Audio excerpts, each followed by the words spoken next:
আসসালামু আলাইকুম dear student.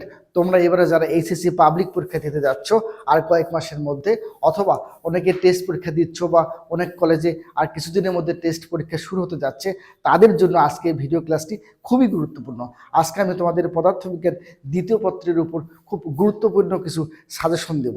তোমরা যারা একেবারেই পদার্থবিজ্ঞান বোধটা বুঝতেই পারতেছো না কীভাবে পড়বে বা কীভাবে শুরু করা উচিত তোমার, তাদের জন্য এই ক্লাসটি খুব গুরুত্বপূর্ণ ভূমিকা রাখবে আশা করি।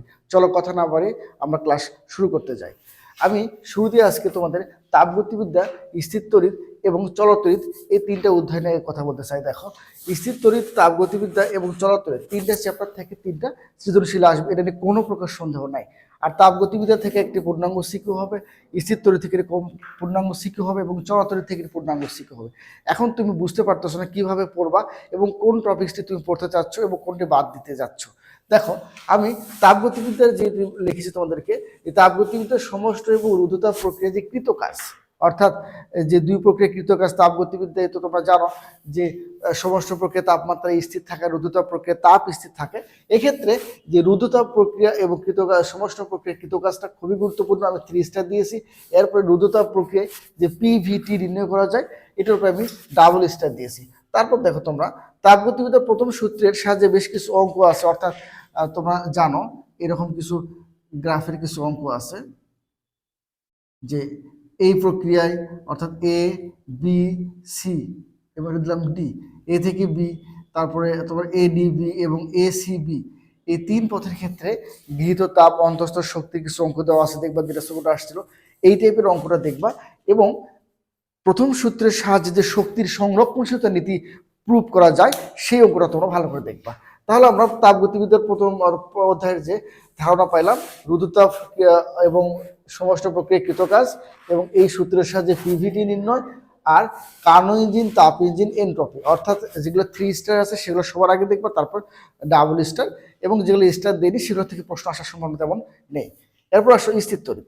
স্থির তড়িতের বেলায় যদি আমি বলতে চাই, দেখো তড়িৎ বল, তড়িৎ প্রাবল্য এবং তড়িৎ বিভব সবচেয়ে বেশি প্রশ্ন আসছে এই চ্যাপ্টারে। যদি আমরা বিগত সালের 8-10 বছরের প্রশ্ন আমরা অ্যানালাইজ করি, তাহলে দেখব সবচেয়ে প্রশ্ন বেশি আসছে তড়িৎ প্রাবল্য এবং তড়িৎ বিভব থেকে। এবং তড়িৎ প্রাবল্য এবং তড়িৎ বিভবের অঙ্কগুলো তোমরা জানো যে বিভিন্ন শেপ দেওয়া থাকে, অর্থাৎ তোমাদের গোলক দেওয়া থাকে, ত্রিভুজ দেওয়া থাকে, এরপরে তোমার আয়তক্ষেত্র থাকে, বর্গ থাকে, এগুলোর যে বিভিন্ন অঙ্কগুলো আছে, কোথায় রাখলে বিদ্যুৎ কোন দিকে যাবে, দূরত্ব পরিবাহী তার দ্বারা যুক্ত করলে এরপরে কি ব্যবস্থা নিলে চার্জিত বস্তুটি ভাসমান থাকবে কি ভাসমান থাকবে না, এই জাতীয় যে অঙ্কগুলো আছে তোমরা দেখবা। অর্থাৎ তড়িৎ প্রাবল্য এবং তড়িৎ বিভবের উপর আমি 3 স্টার দিয়েছি। এরপরেই আছে ধারক এবং ধারকের সমবায় এবং সঞ্চিত শক্তি। এরপর আছে চলতড়িৎ। চলতড়িতে দেখো রোধের সমবায় এবং হুইটস্টোন ব্রিজ এবং তড়িৎ প্রবাহের উপরে ফলে উৎপন্ন তাপ, এই টপিক্সটাকে আমি দিয়েছি 3 স্টার। তার মানে এখান থেকে একটা তুমি সিকিউ কমন পাচ্ছ, আর কোনো কারণে যদি মিস হয় তাহলে এই জায়গাতে যাবে। আশা করি তোমরা তাহলে 3টা চ্যাপ্টার থেকে তোমরা পূর্ণাঙ্গ 3টা সৃজনশীল কমন পেতে যাচ্ছ। তাহলে ওখানে আমরা তো 3টি সিকিউ কমন পেয়ে গেলাম। এবারে চুম্বক থেকে আমরা একটি সিকিউ কমন নেব। চুম্বকের 2টি অধ্যায় কিন্তু দীর্ঘদিন ধরে, অর্থাৎ সংক্ষিপ্ত সিলেবাসের কারণে ছিল না, বেশ কয়েক বছর পর আমাদের চুম্বক 2টি অধ্যায় এবারে অন্তর্ভুক্ত হয়েছে। এই 2টি অধ্যায় থিওরি অনেক কঠিন হলো, কিন্তু সিকিউগুলো যেগুলো আসে খুব ইজি, অর্থাৎ খুব অল্প পরিশ্রম করে তুমি 10 নাম্বার কমন পেতে যাচ্ছ। চলো আমরা দেখি কিভাবে আসবে। তবে যেহেতু 2টি অধ্যায় মিলে একটি সিকিউ এবার আসবে, কোনোভাবে একটি চ্যাপ্টার থেকে হয়তো ক আর খ নিতে পারে, অন্য একটি চ্যাপ্টার থেকে গ বা ঘ নিতে পারে, এছাড়াও 2টি অধ্যায় থেকেও নিতে পারে মিলে, অথবা একটি চ্যাপ্টার থেকেও একটা পূর্ণাঙ্গ নিতে পারে। দেখো, আমি তড়িৎ প্রবাহের চুম্বক ক্রিয়া, তোমরা যদি কোনো স্টুডেন্ট চাও একদিন শুধু সূত্র মুখস্থ করে তোমরা একটা পূর্ণাঙ্গ 10 নম্বর পেতে পারো। সোজা তার, বৃত্তাকার তার, তড়িৎ প্রবাহের ফলে সৃষ্ট চুম্বক ক্ষেত্র, আয়তাকার লুপের ক্ষেত্রে তড়িৎ প্রবাহ দ্বারা সৃষ্ট টর্ক, এবং একই দিকে তড়িৎ প্রবাহ হলে কি হবে, বিপরীত দিকে কি হলে কি হবে, এর দ্বারা বি এবং এফ এর কি কি পরিবর্তন হতে পারে, এইটা একেবারে আমি 3 স্টার দিয়েছি। অর্থাৎ আশা করি এইখান থেকেই সিকিউরিটি তোমরা কমন পেতে যাচ্ছ। কোনোভাবে এটা যদি মিস হয় সেক্ষেত্রে বি, ভি, আই এবং বিনতিকরণের কিছু বেশ অঙ্ক আছে। এবার আসো চুম্বকের আরেকটি অধ্যায় আছে তড়িৎ চুম্বকীয় আবেশ এবং পরিবর্তী প্রবাহ। এখানে আমরা কি কি জানি, দেখো যে আবেশ প্রক্রিয়া দ্বারা সৃষ্ট যে চুম্বক বল, অর্থাৎ তড়িৎ চালক বল, ট্রান্সফর্মারের সাহায্যে যে কিছু আছে আই, এন, ই নির্ণয়ের বেশ কিছু অঙ্ক আছে সেগুলা। তবে আমি এইটা সিঙ্গেল স্টার দিল 3 স্টার দিয়েছি পরিবর্তী প্রবাহের দ্বারা আইআরএমএস ইআরএমএস আই বার ই বার, অর্থাৎ এই অঙ্কগুলো থেকে আসার সম্ভাবনা সবচেয়ে বেশি। আর খ নম্বর একটা প্রশ্ন বারবার পরীক্ষায় আসে যে 220 ভোল্ট ডিসি অপেক্ষা ডিসি কারেন্ট অপেক্ষা 220 ভোল্ট এসি কারেন্টটা কেন বেশি বিপজ্জনক। আশা করি এই দুইটি চুম্বক অধ্যায় মিলে একটি সিকিউ তোমরা কমন পেতে যাচ্ছ। আমরা ইতিমধ্যে কয়টা সিকিউ পেয়ে গেলাম? 4টি। এবারে আরো 2টি সিকিউ আমরা পেতে যাচ্ছি, অর্থাৎ এই দুইটি আলো জ্যামিতিক আলোক বিজ্ঞান এবং ভৌত আলোক বিজ্ঞান দুইটি মিলে এবারে একটি সিকিউ হবে। তাছাড়াও একটি কথা তোমাদেরকে স্মরণ করে দেই, তোমরা হয়তো অনেকে জানো না যে জ্যামিতিক আলোক বিজ্ঞানটা এটাও দীর্ঘদিন সংক্ষিপ্ত সিলেবাসের কারণে ছিল না, অর্থাৎ দীর্ঘ 5 বছর পর এবারে এই চ্যাপ্টারটি যুক্ত হয়েছে।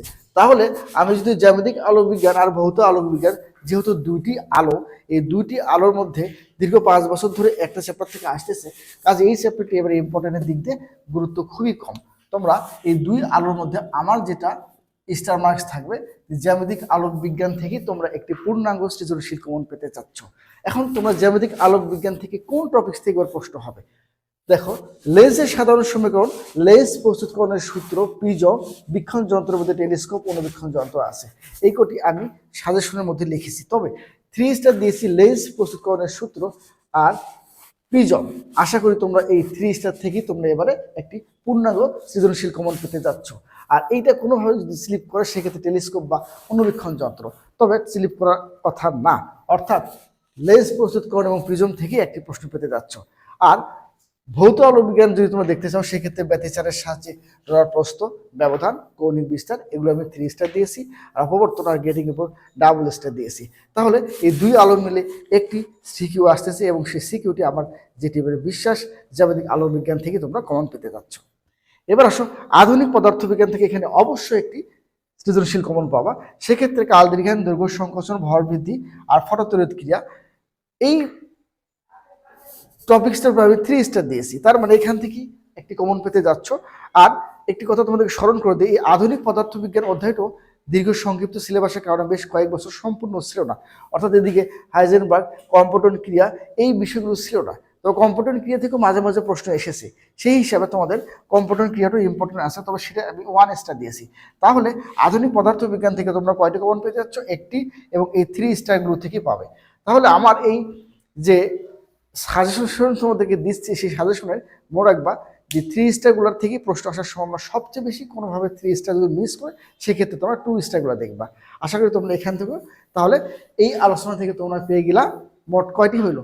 এখান থেকে 2টি, চুম্বক থেকে একটি 3টি, আর শুরু থেকে আমি বলেছিলাম তোমাদেরকে ওদিকে ছিল 3টি, অর্থাৎ মোটামুটি তো 6টি সিকিউ হয়ে গেছে। আর দরকার 2টি। চলো সেই 2টি আমরা এখন আলোচনা করবো। সাজেশনে আমরা একেবারে শেষ পর্যায়ে এসেছি, অর্থাৎ এই 2টি অধ্যায়ের সাজেশন আলোচনা করলে আমার সাজেশনের আজকে আলোচনাটি শেষ হবে।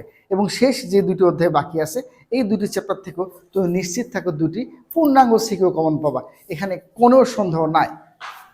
তাহলে পরমাণু মডেল এবং নিউক্লিয়ার যে পদার্থবিজ্ঞান, এখানে আমি 3 স্টার দিয়েছি। অর্ধায়ু এবং অর্থাৎ অবক্ষয় ধ্রুবক এবং এই সূত্রের সাথে এন নট ই ইনভার্স ল্যামডাটি যে সূত্রগুলো আছে, এখানে তোমার এন নট বের করতে বলতে পারে, এন চাইতে পারে, টি চাইতে পারে, ল্যামডা চাইতে পারে, এমনকি কতটি তেজস্ক্রিয় পদার্থ ভেঙে গেছে এটা বের করতে বললে তো তোমরা জানো এন নট থাকে, এন বিয়োগ করলে আমরা সেই অংশটি পেয়ে যাব। অপরদিকে ভর দুটি আমি ডাবল স্টার দিয়েছি। আর এই যে বোরের মডেলের সাহায্যে শক্তি এবং ব্যাসার্ধের রাশিমালা রয়েছে, সেক্ষেত্রে আমি 2 স্টার দিয়েছি।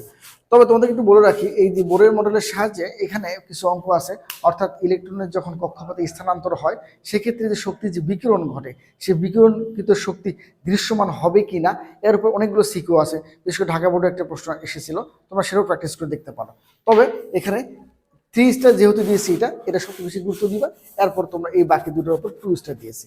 এরপর সেমিকন্ডাক্টর এবং ইলেকট্রনিক্স, যারা ফিজিক্সের ম্যাথ ভয় পাও, অর্থাৎ যারা একটু সন্দেহ থাকো, ম্যাথ করার পর ভয় লাগে, তাদের জন্য এই চ্যাপ্টারটি সত্যি একটি আশীর্বাদ।